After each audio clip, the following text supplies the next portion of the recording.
Hey Stan, so I guess sort of halfway through, are you, in the next few days maybe, I don't know, by early next week, you got to focus in on fully identifying sort of the ones and the twos and maybe the high leverage threes? We get through this week. We got another scrimmage tomorrow. We'll start working on the depth chart. One thing I am excited about with this football team, I feel like we're building a real depth chart, meaning that quality depth behind ones, quality depth behind twos, and I want our players to fully understand that at any point in time when a number's called, when you have a team that has depth, you're putting yourself in position to win a lot of games. And so that's the mindset of our football team. The depth chart is what it is. It's never going to be in concrete. We always allow our players to earn what they deserve. So, yeah, we'll solidify that a little bit more next week. And do you have guys, when we talked to Dante the other day, I think he mentioned he's getting involved in returns. Who are the other guys that are in the mix there for return game kicking? We're working, Dante is one guy.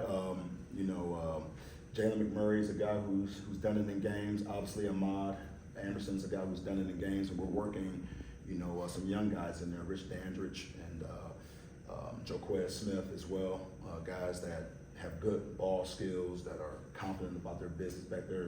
That's what it is, making good decisions and, having enough moxie about you that situation don't scare you. So I feel like we got probably 4 to 5 guys that are working that role right now, and all of them have a chance. So it's pretty neat to see.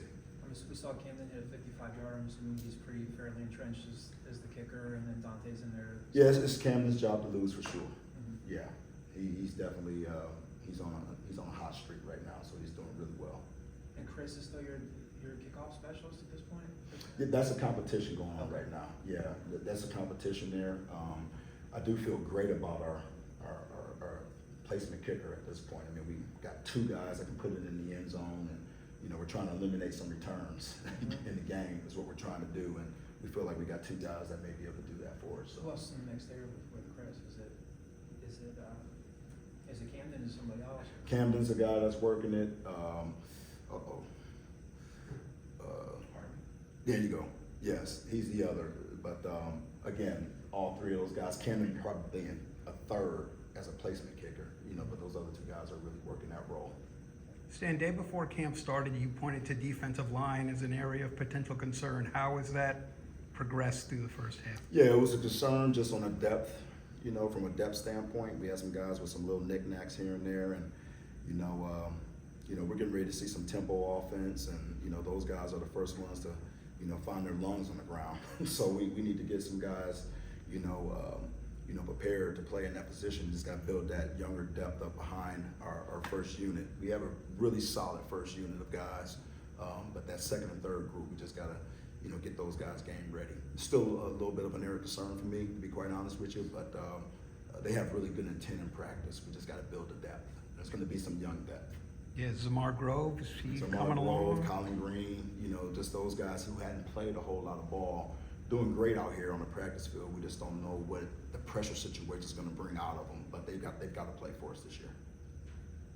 And I didn't, KJ Miles, I saw it on the sideline there. Looks like he's not practicing. Yeah, he had a little hiccup. We're going to get that fixed. I don't know what his time frame is right now. We're pretty optimistic, but we're definitely missing that body right now. Stan, since the first single digits the new single digits were announced, has the locker room changed any, and what have practices been like since then? That locker room's their sanctuary, so I try not to get in there too much, but that's their responsibility. The single digits own the locker room, and I can tell that is good energy coming out of that locker room by the way they practice, and we got great leadership coming out of those single digits. They're holding each other accountable. They're pushing each other. So I'm very pleased. We're still early in the process, right?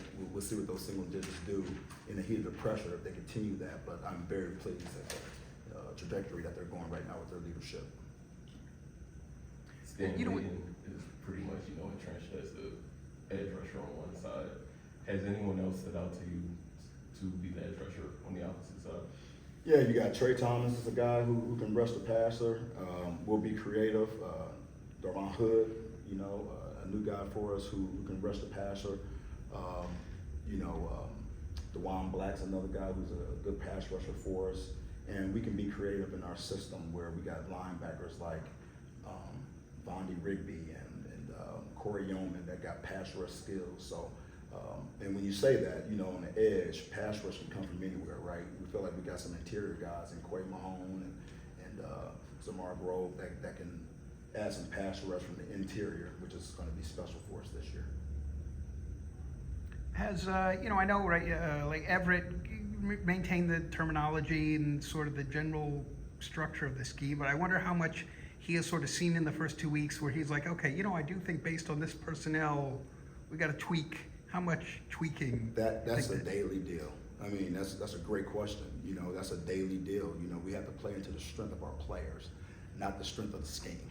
You know, and you know, certain players come out there, strength of our team at that moment may change and shift. You know, so we have to be somewhat multiple, playing into the strengths, and that's going to be a challenge for Coach Withers every game, damn near every play, is, you know, who do we put our best 11 out there to get the job done that we're asking to do in that moment. So he's done a great job of simplifying, you know, the system for our players, and they are, because of that, they're cutting it loose a lot more. But the terminology has remained the same, but he's just done a great job of just simplifying what we're asking him to do. So what have you seen specifically from Zamar? I know when you guys recruited him, like just because of his length and athleticism, like some real possibilities there if you can coach him up, and now his name's starting to come up a little bit more. What have you seen from him in terms of just how he's progressed? Well, he's taking the coaching, number one. You know, he's still very, very raw. You know, yeah, the length and the size is something that he brought to the table. We need to enhance his strength in the weight room. We need to enhance his, you know, we need him a little heavier for the position we're asking him to play. You know, but he's showing signs of just being intentional every day. He's going hard for the most part, and he's making mistakes full speed, and that's all we need from a freshman. You know, don't try to be perfect out there. We'll teach you on the run, and that right there is, you know, his ability to be coached is what's going to help him, you know, get better on a daily basis.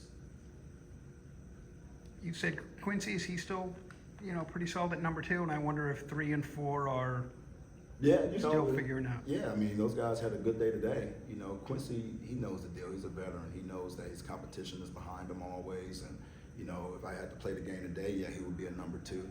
You know, but he's not comfortable in that position, which he shouldn't be. You know, we got 2 guys that are, you know, slowly starting to pick up the system, but he's ahead of those guys right now. So he is a solid 2, but, you know, he's got to continue to work to get better, for sure.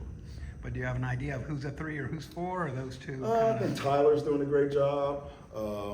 You know, all 5 of those guys are doing a really good job. Tyler has done a good job. You know, we've had Forrest show up on certain days. I mean, you know, neither one of those guys are consistent the way we need the position to be. You know, so it is an ongoing deal. But they got great camaraderie in that room. They get it. You know, they're helping each other out. We have a ways to go. Offensive line today, I mean, just right, we saw very little, but some of the guys we saw sort of working with what looked like the one line last week. It was a different mix, guys in different places. Is Chris still, I don't know, like moving guys around? And Chris is particularly developing. Pruitt, I see Pruitt now up there with all the ones today. Yeah, Chris is developing talent. You know, he's not looking at ones, he's not looking at 2s, he's looking at player lows. He's looking at what the players need, you know, and you know, it's pretty neat that you can, you know, pull guys all around that depth chart in that room and put them in one situations, and you don't really feel them in a good way, that they're not making mistakes, they're, you know, they're communicating well. But he's just building depth, and that's how he works, and it helps us in the long run. Guys play different positions, guys rotate differently every single day. They stay on edge, so, you know, that's the one position when, you know, when it's time to get a guy off the bench, you know, I know they're going to be ready by the way they practice and prepare every single day. He does a great job. Are there guys specifically on the line that you see that have taken an extra step up? Like last week, I think Victor was at right tackle. Today, in the limited time we saw him, he was at left tackle. And like Sean said, obviously Chris cross-trains these guys. But are there a few guys beyond Victor that you see, okay, that guy really looks like he's taking I a tell you who's improved a lot is Wisdom. Mm-hmm. Wisdom Corsi has improved tremendously.